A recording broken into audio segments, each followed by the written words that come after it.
자, 지금 한 가지만 솔직하게 생각해 보십시오. 평생 열심히 일했습니다. 자식들 공부 뒷바라지 했습니다. 집도 마련했고 어느 정도 노후 준비도 했습니다. 그런데 왜일까요? 어느 날 밤 잠자리에 누우면 이런 생각이 스쳐 지나갑니다. 이게 다인가? 내가 원한 건 이런 삶이었나? 이 느낌 낯설지 않으시죠? 더 가지면 행복할 것 같았습니다. 더 올라가면 만족할 것 같았습니다. 그런데 막상 손에 쥐고 나면 또 다른 무언가가 보입니다. 인간은 왜 아무리 가져도 만족하지 못하는 걸까요? 오늘 우리가 만날 철학자는 이 질문에 200년 전에 이미 답을 내놓은 사람입니다. 독일의 철학자 아르투어 쇼펜하우어. 그는 인간의 욕망과 고통, 그리고 진짜 자유에 대해 누구보다 냉철하고 솔직하게 말했습니다. 그리고 놀랍게도 그의 말은 200년이 지난 지금 우리 삶과 너무나 정확하게 맞아 떨어집니다. 아르투어 쇼펜하우어. 1788년 독일 단치히에서 태어났습니다. 아버지는 성공한 상인이었고 어머니는 당대 유명한 소설가였습니다. 겉으로 보면 부유하고 지적인 환경. 그야말로 부러울 것 없는 집안이었습니다. 그런데 쇼펜하우어의 어린 시절은 결코 행복하지 않았습니다. 아버지는 엄격하고 냉정했습니다. 어머니는 자기 일에 바빴고 아들보다 문학과 사교계를 더 사랑했습니다. 그는 어린 시절부터 외로움을 뼛속 깊이 느끼며 자랐습니다. 아버지가 일찍 세상을 떠나자 어머니는 아들을 데리고 바이마르로 이사했습니다. 그리고 거기서 활발하게 사교 모임을 열었습니다. 쾌테도 그 모임의 단골이었습니다. 그런데 어머니는 결국 쇼펜하우어와 절연을 선언합니다. 이유는 단 하나. 같이 있으면 너무 불편하다는 것이었습니다. 당신은 이 세상에서 가장 견디기 힘든 사람이에요. 마이너스 어머니 요한나가 아들에게 남긴 마지막 편지. 이것이 쇼펜하우어의 출발점이었습니다. 사랑받지 못한 아이. 가장 가까워야 할 사람에게 외면당한 청년. 그는 이 상처를 철학으로 승화시켰습니다. 왜 인간은 이토록 고통받는가? 왜 서로를 사랑한다고 하면서 결국 서로를 상처 입히는가? 그 질문들이 평생 그의 철학의 출발점이 되었습니다. 대학에서 철학을 공부한 뒤 25세의 나이에 그는 베를린으로 갔습니다. 당시 독일 철학계의 최고 스타는 헤겔이었습니다. 헤겔의 강의에는 수백 명의 학생이 몰렸습니다. 쇼펜하우어는 일부러 같은 시간에 강의를 열었습니다. 그런데 그의 강의실에는 거의 아무도 오지 않았습니다. 세상은 그를 외면했습니다. 학계도 대중도. 그러나 그는 물러서지 않았습니다. 30세의 의지와 표상으로서의 세계를 출판했습니다. 당시에는 아무도 주목하지 않았습니다. 그리고 수십 년이 흘렀습니다. 60대에 이르러서야 드디어 세상이 그를 알아보기 시작했습니다.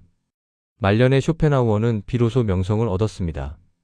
그는 홀로 살았고 푸들 한 마리를 유일한 친구로 삼았습니다. 그리고 이런 말을 남겼습니다. 재능은 남들이 맞추기 어려운 표적을 맞힌다. 천재는 남들이 볼 수 없는 표적을 맞힌다. 그는 자신이 천재임을 알았습니다. 그리고 세상이 알아보는데 시간이 걸린다는 것도. 그래서 외롭고 고집스럽게 끝까지 자신의 길을 걸었습니다. 자, 이제 그의 철학으로 들어가 봅시다. 어렵지 않습니다. 천천히 따라오시면 됩니다. 쇼펜하우어는 묻습니다.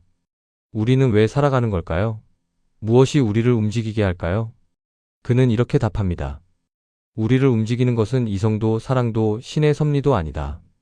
그것은 바로 의지일다. 여기서 의지란 어떤 고상한 결심이나 의지력을 말하는 게 아닙니다. 그것은 훨씬 원초적인 것입니다.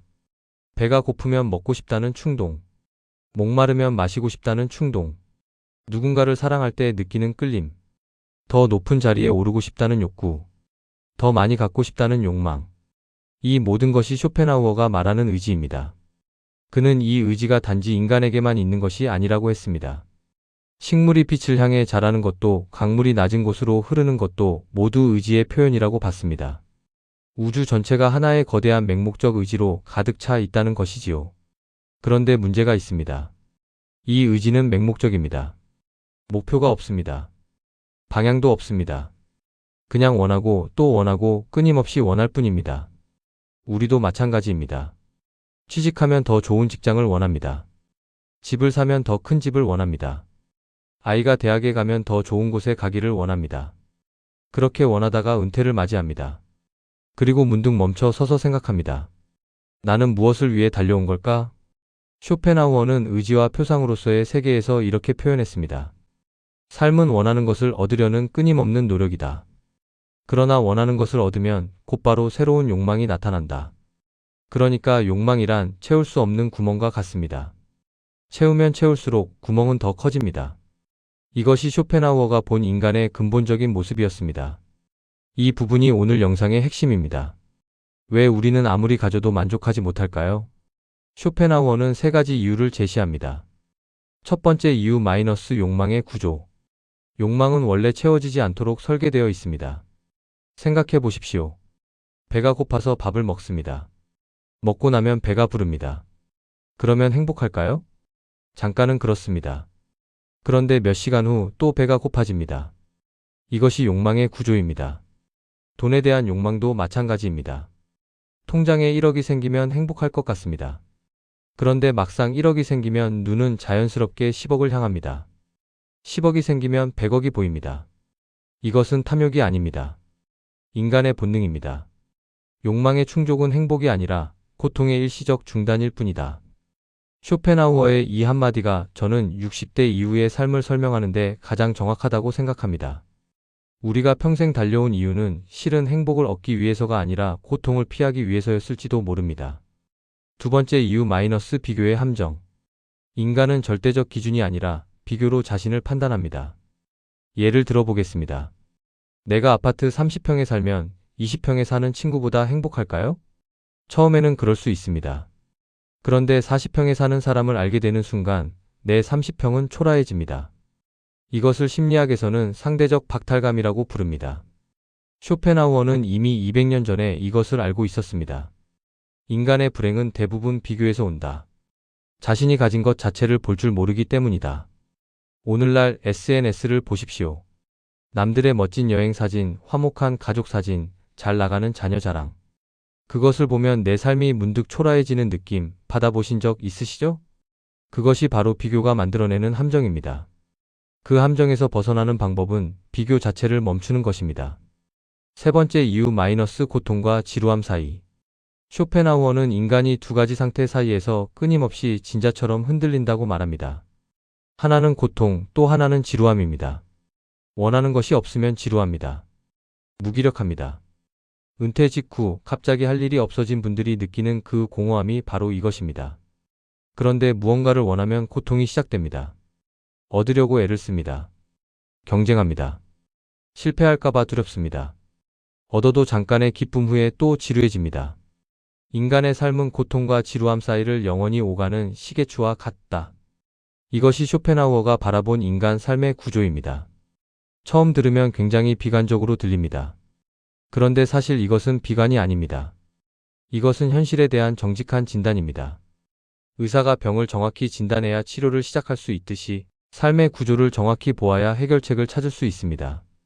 자, 그럼 쇼펜하우어는 이 고통에서 어떻게 벗어나라고 할까요? 그는 세 가지 길을 제시합니다. 첫 번째 길 마이너스 예술과 몰입의 순간. 쇼펜하우어는 예술을 무척 사랑했습니다. 특히 음악을 세상의 본질을 직접 표현하는 것이라고 했습니다.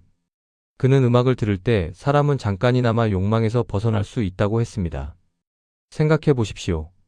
정말 좋아하는 음악을 들을 때, 아름다운 풍경 앞에 섰을 때, 손자 손녀의 웃음소리를 들을 때, 그 순간만큼은 더 갖고 싶다, 더 올라가고 싶다는 생각이 사라지지 않나요? 그 순간이 바로 욕망에서 잠시 자유로워지는 순간입니다. 음악은 의지 자체의 언어다. 음악을 들을 때 우리는 욕망으로부터 잠시 해방된다. 쇼펜하우어는 이것을 미적 관조라고 불렀습니다. 무언가를 목적 없이 그 자체로 아름답게 바라보는 행위. 남은 인생에서 이런 순간을 더 많이 만드십시오. 좋아하는 음악, 그림, 산책, 정원 가꾸기, 독서. 목적 없이 그냥 좋아서 하는 것들. 그것이 쇼펜하우어가 말한 진짜 쉼입니다. 두 번째 길 마이너스 고독과 자기 자신으로 돌아오기. 쇼펜하우어는 고독을 두려워하지 말라고 합니다. 그는 이런 말을 남겼습니다. 인간은 혼자 있을 때 비로소 자기 자신이 된다. 젊은 시절에는 관계가 많아야 한다고 생각했을 겁니다. 친구도 많아야 하고 모임도 나가야 하고 사람들과 어울려야 한다고. 그런데 나이가 들수록 많은 분들이 느끼십니다. 진짜 내 사람은 손에 꼽히고 나머지는 그냥 스쳐 지나간 인연이었다고. 쇼펜하우어는 이것을 진작 알고 있었습니다. 그는 넓은 인간관계보다 깊은 내면의 풍요를 더 중요하게 생각했습니다. 혼자 있는 시간은 낭비가 아닙니다. 그것은 자기 자신을 만나는 시간입니다. 그는 브록과 보유에서 이렇게 썼습니다. 오직 내면이 풍요로운 사람만이 고독 속에서도 행복할 수 있다. 텅 빈 내면을 가진 사람에게 고독은 형벌이지만 채워진 내면을 가진 사람에게 고독은 선물이다. 지금 여러분은 어떠신가요? 하루에 자기 자신과 단 10분이라도 조용히 대화하는 시간이 있으신가요? 책을 읽거나 창밖을 바라보거나 그냥 생각에 잠기거나 그 시간이 낭비처럼 느껴지신다면 쇼펜하우어는 이렇게 말할 겁니다. 그 시간이야말로 가장 중요한 시간이오. 세 번째 길 마이너스 욕망을 줄이는 것, 내려놓음. 세 번째 길은 욕망 자체를 줄이는 것입니다. 이것이 가장 어렵지만 가장 근본적인 해결책이기도 합니다. 쇼펜하우어는 동양 철학, 특히 불교와 힌두교에 깊은 관심을 가졌습니다. 불교의 핵심도 결국 이것 아닐까요? 집착에서 벗어날 때 비로소 고통도 사라진다는 것. 그는 말합니다. 지금 내가 원하는 것들을 돌아보십시오. 그것들이 정말 내가 원하는 건가요? 아니면 남들이 원하기 때문에 나도 원하는 건가요? 남의 시선 때문에 유지하는 관계들, 체면 때문에 사는 물건들, 비교 때문에 집착하는 것들. 그것들을 하나씩 내려놓을 때 삶은 훨씬 가벼워집니다. 진정한 자유는 더 많이 갖는 것이 아니라 더 적게 원하는 것에서 온다. 이것이 60대 이후의 삶에서 가장 필요한 지혜일지도 모릅니다. 더 이상 무언가를 얻기 위해 달리지 않아도 되는 나이. 이제는 내려놓고 비로소 자유로워지는 나이. 마지막으로 쇼펜하우어 철학이 우리에게 진짜 주는 것이 무엇인지 이야기하고 싶습니다. 그는 비관주의자라고 불렸습니다. 삶은 고통이다라고 말했으니까요. 그런데 저는 생각이 다릅니다. 쇼펜하우어의 철학은 사실 가장 솔직한 위로입니다. 왜 내 삶은 이렇게 힘든가, 내가 뭘 잘못한 건가라고 괴로워하는 사람에게. 그는 이렇게 말합니다. 당신 잘못이 아닙니다. 삶 자체가 그런 구조로 되어 있습니다. 당신만 힘든 게 아닙니다. 이 말이 얼마나 큰 위로가 되는지. 내가 부족해서, 내가 능력이 없어서, 내가 운이 나빠서가 아니라 그냥 인간이기 때문에, 의지를 가진 존재이기 때문에 이 고통은 나만의 것이 아니라 인류 공통의 것이라는 것. 그리고 그 구조를 이해하면 우리는 더 현명하게 살 수 있습니다. 비교를 멈추고, 욕망을 내려놓고, 혼자 있는 시간을 두려워하지 않고, 좋아하는 것에 몰입하며, 지금 이 순간 내 곁에 있는 것들을 있는 그대로 바라보는 것. 쇼펜하우어는 이 모든 것을 이미 200년 전에 말했습니다. 그리고 그 말은 지금도 살아 있습니다. 한 가지만 기억해 주십시오. 건강, 자유, 그리고 고요한 마음. 이것들이야말로 이 세상 최고의 재산이다. 건강, 자유, 고요한 마음. 이것은 돈으로 살 수 없습니다. 이것은 남에게 얻을 수 없습니다. 이것은 오직 자기 자신 안에서 조용히 찾아야 합니다. 여러분은 지금 그것을 갖고 계신가요? 아직 없다면 오늘부터 시작하면 됩니다. 늦은 것은 없습니다. 쇼펜하우어도 60대에 비로소 세상의 인정을 받았으니까요. 오늘 영상 어떠셨나요? 200년 전 한 철학자의 이야기가 지금 우리 삶과 이렇게 닮아 있다는 것이 놀랍지 않으신가요? 쇼펜하우어는 평생 외로웠습니다. 이해받지 못했습니다. 사랑하는 사람에게 외면당했습니다. 그러나 그는 그 고통을 통해 누구보다 깊이 인간을 이해하게 되었습니다. 그래서 그는 말합니다. 어쩌면 우리가 평생 두려워했던 고독은 가장 자유로운 삶의 시작일지도 모릅니다. 욕망이 잠든 자리에 비로소 평화가 찾아옵니다. 그것이 인생 후반의 선물입니다. 오늘도 긴 영상 끝까지 함께 해주셔서 감사합니다. 구독과 좋아요, 그리고 댓글로 여러분의 생각을 나눠주시면 정말 큰 힘이 됩니다.